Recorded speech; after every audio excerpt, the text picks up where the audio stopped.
Today, April the 14th, 2025 is going to be day one of a series of vlogs that I want to post here publicly at the page. You're watching the Bare Pantry Show. So if you belong to my YouTube or Patreon membership, this is what you see, family vlogs. So let's go back 10 days. My aunt Nita came for a visit. So her daughter Crystal did the driving, and Crystal brought her husband and 2 kids. And then my cousin Effie would normally come with them. But because Crystal changed her car out recently, and now the car only seats 5 instead of 7, Effie's husband Robbie brought her. So we had a group here, a nice crowd, and we had a wonderful time. So this time we did homemade nachos. Everything was made from scratch. The cheese sauce, the guacamole, the refried beans, the salsas, everything except the corn tortilla chips. Joe was gonna fry those, but that was gonna be a lot of work because we also did some panades on the side, right? Oh, we did instead of ground beef, we did like taco meat for the nachos because that's what Jada suggested.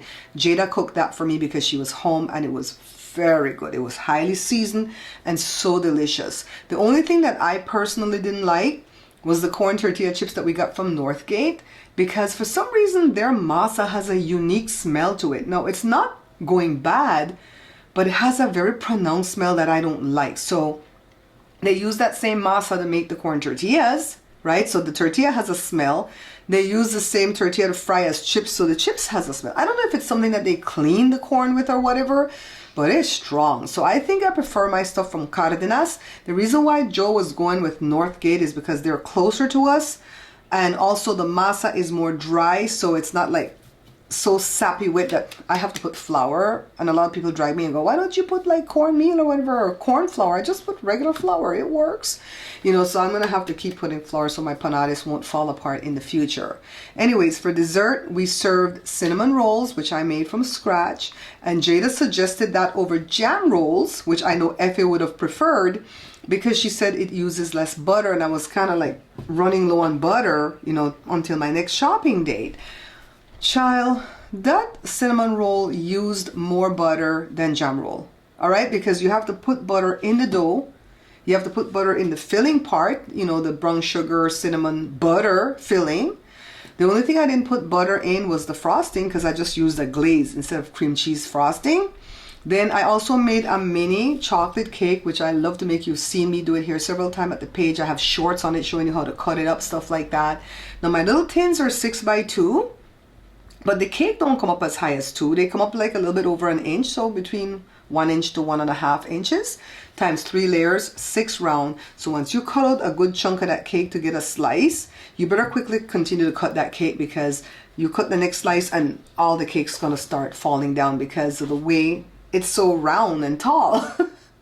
So that's what we did. We cut that sucker up fast. Everybody tasted some, and it was so delicious, and they absolutely enjoyed the cinnamon rolls. Now, I only like cinnamon rolls on day 1 when they're warm and fresh out the oven, but the kids will continue to heat it up in the microwave and eat it day 3, 4, 5, 6, 8, 9, 10. So I don't usually make a lot of cinnamon rolls. The recipe that I have here on the page said like 8 cups of flour. I did 4 cups of flour for this one, and I got like 16, I'd say that size. They came and had a wonderful time with us, guys, and they'll come back again next month for May, and that time I think we'll do like a barbecue. Maybe they'll come for Mother's Day. No, I don't want to impose that on people, right? Maybe people want to spend their Mother's Day differently. Anyways, they came on Saturday, not this Saturday, but the one before. And then like around Wednesday or Thursday, I started to go stir crazy. I think after I made the video with my son, you know, showing you how my son Jory became a teacher, or what I think, you know, kind of geared him towards becoming a teacher, right? I had to go into old video clips, because if you guys will remember, I bought a VCR and I bought an adapter thing, and I copied all of the home movies from the time Joshua was a baby to when we stopped recording on the VHSs and stuff like that. So 2012, so from 1989 to 2012. So I opened my little hard drive and I found a bunch of clips of Jory when he was little. Then I found that clip with this house when we bought it, and how empty it was and how big it looked. It's only a 1,500 square foot house, 4 bedrooms, 2 bathrooms, but it looked big when we first moved in here. The kids were little. Joshua was 6, Jory was 4, and Jada was 9 months. You could see at the end of that video, the people who were selling us the house, the older couple, the lady was holding Jada. She fell in love with Jada right away. So anyways, I decided my house was too cluttery. Like, what happened? You know, we're not hoarding in here, but it definitely has too many things. So I started First of all with the living room, and then the dining room. And then I went into my bedroom. My bedroom is fine, except my clothing. And I did that on a live video where I went through all my clothing, showed what I'm going to get rid of, which was like 2 items. But when I went through the drawers, I got rid of more items. And I kind of moved around my warmer clothes and my, you know, cooler clothes. And I knew to leave some out because I knew that it was going to get cold again this week. So I'm good, see? So I did all that on Friday. And on Saturday, did I do anything on Saturday? I think I rested because I was in a lot of pain from bending, squatting, you know, doing what I need to do with those drawers and stuff. So Sunday, Jory came to run both dogs, Cora and Evie. And then I went into the garage and just started. I didn't have a plan. I just started. The garage was like the worst because the garage has stuff in there that can cut me. You know, the machetes and the things for the yard and the rakes and the big ladders and stuff that can fall and hurt me. So I need Joe to do that. Joe didn't help with none of the other stuff that I did, my spring cleaning. So he went in there and helped me in the garage, and he cleaned up that one wall that has the deep freezer because it's his stuff. It's the tools and stuff that he has. And then I cleaned up the wall that has the piano and the desk. And what I did was move all my books, and I have some books that I will donate to the library, but I move all my books out and put it on the desk until Joe can buy me some shelves to put the books on the wall. And then I used to have the bookcase in the house too when the kids were little, but I've since moved that out, and that's where the dog is now, right?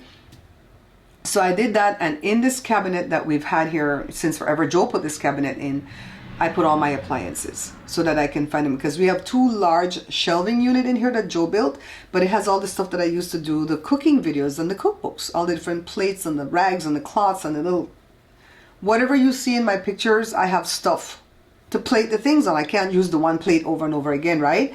So I have all those things there. So I put all my appliances in the locker. Oh my God, I can find my stuff. I didn't even know that I had this little soup thingy here, right?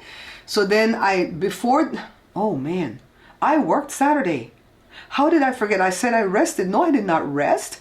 I went into the laundry room and I cleaned off this one shelf that I have in this unit between the washer and the dryer. I had food there, like groceries, stuff. It was supposed to be stuff for me. And then everybody started to toss stuff over there. And then some of the stuff goes bad quickly because the sun hits it right through the window because we very seldom close the curtain, right? So I moved those and put it in the pantry. So I had to clean out the pantry. Then I situated that shelf. I cleaned off the shelf behind. And then what else? When we did the garage, I cleaned out the truck. Joe had a truck like Fred Sanford. So now the truck's ready for my beach trip. I got my bag with beach shoes in there. I don't have the beach bag, but I have the chairs, and I have the umbrella and the beach shoes. Even if I don't have a beach bag, that's all you need. Like if I'm in the LA area and Joe says let's go to the beach, I'm ready. I have my chairs, my umbrella, and my shoes. I'm good. I'll have water on me for sure, right? Yeah, so I did a lot. So now we went into the backyard. No, we're not cleaning off the patio. I wish that Joe would clean the patio. I don't know where he's going to put his stuff that he used to build my kitchen cabinets. But I wish that he would do that so that I can have the patio for myself and I can have a birthday party. I want to have a birthday party. I'm on that kick again right now. When the weather's cool, I talk really strong about having a birthday party for myself. But then when August rolls around and it gets hotter than hell, the birthday party idea goes out the window and I just run to the beach. Anyways, we're going to start planting. So to plant, you need money. My friend Carla sent me a bunch of seeds. Thank you, Carla. So I have a lot of seeds. We planted some before, but we had put it in a trough and the whole bottom fell out and it was a disaster. So let's not revisit that. Joe dug up the ground today with the tiller, and now I'm going to go figure out what are we going to plant right there in the ground, because I don't want to buy soil, and what we can put in buckets, you know, stuff like that. We already cleaned up the front yard. Joe cut down the hibiscus tree to just sticks on the bottom, and he goes, I don't want this up for the summer. I don't want to come out here to have to trim this all the time.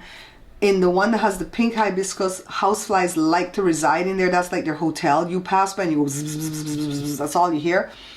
So he says you're not gonna have that trouble this year. I guess it's gonna come back in the fall. So yeah, we cleaned up the front. Now we're gonna go start planting in the back because things are getting hard and harder, and so we're gonna have to plant what we eat. So I eat red, yellow, orange peppers, carrots, cucumbers, okra, tomatoes, onion, potatoes, different peppers, right? Hot peppers, cilantro. Those are the kind of things that I'm gonna plant. I'm not gonna plant nothing that I don't eat.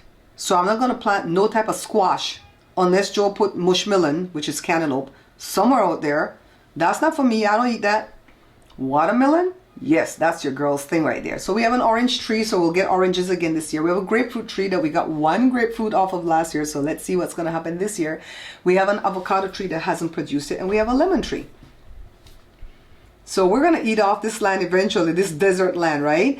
So this morning, April 14, 2025, there was a massive earthquake, and what was different about this quake this time is that massive earthquake here in Southern California. What was different was that we got an alert. The thing sounded like an Amber Alert. It took over my entire phone. I was in the phone swiping through Viber, getting rid of some stupid chat somebody put me in with those Bitcoin things or whatever. And I'm swiping, muting, deleting, whatever. And the phone just buzzed. You know, oh my God. I said, Amber Alert. I looked and it says earthquake, take cover, hold on, protect yourself. I'm like, what the hell? And so Jada looked at me like, what's going on? Why is the phone doing that? And I said, earthquake. And by the time I said earthquake, it started. But it didn't do that boom, shake, shake, shake, shake, shake like it normally does. It had a rolling motion like if I was on the ocean. So instantly I got dizzy. Jada got dizzy too in the kitchen. And then I got sick to my stomach. And then it was over. And then I went into the Ring doorbell app because that's where I learned about everything going on in the neighborhood.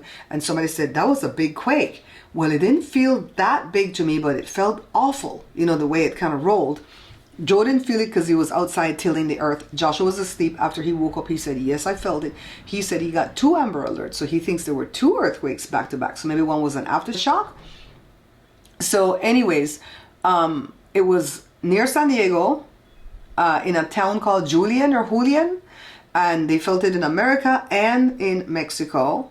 And the closer you were to it, of course, the worse it felt. They said there's reports of widespread damage. I haven't gone back to look at the news yet to see what the widespread damage is, but it definitely was a scary situation and definitely unique in the fact that we are now getting earthquake alerts, kind of like the way other states get tornado alerts. And I don't know what your tornado alerts sound like, but they need to change the sound of the earthquake alert because nobody looks at those Amber Alerts anymore. I used to always check out the Amber Alerts because I'm like, what if I see the person that... Now I'm always home. I hardly ever go anywhere. So how am I going to see some car out there, right? An Amber Alert only goes out if they have a car description or a license plate or something. If the person is just gone missing, there's no Amber Alert because there's no car to describe, right? Now the Silver Alert, they'll send it out. It'll sound just like the Amber Alert. That's when an old person goes missing, especially if they have dementia. And, you know, they don't have to be in a car for that alert to go out. Well, now the earthquake alert sounds the same. And so we're just about to, like, not even pay attention. Now, I will pay more attention to an Amber Alert if I'm out on the road with Joe because I want to keep my eyes peeled to see if I see the car, right? So they need to change the sound. But I really do appreciate that now they're giving us some type of alert so that we can act. And you know what? We acted pretty quickly because right away we were processing, you know, run under the dinner table. We didn't have to get under the dinner table. And we go under the dinner table because it's marble. So if anything falls, we might be okay, right? That was the excitement today. Bad excitement, but it was excitement nonetheless, right? So I don't know if I can do a vlog a day, but at least maybe 4 vlogs this week. I'm going to try. This is the barepantryshow. I had the opportunity to go through my earthquake kit when I cleaned up the garage this weekend, and I found out that all these things right here are expired. 2013, guys, 2013. Even this is expired. Can these go bad? Isn't it weird that right when we cleaned up the garage and found that everything in the earthquake kit is expired, we have an earthquake? Yeah, that's to tell you, go out and buy your stuff, more stuff. Well, I told the kids to go buy stuff they like to put in there, You know, and then we're gonna buy stuff we like. you know they ain't gonna do that.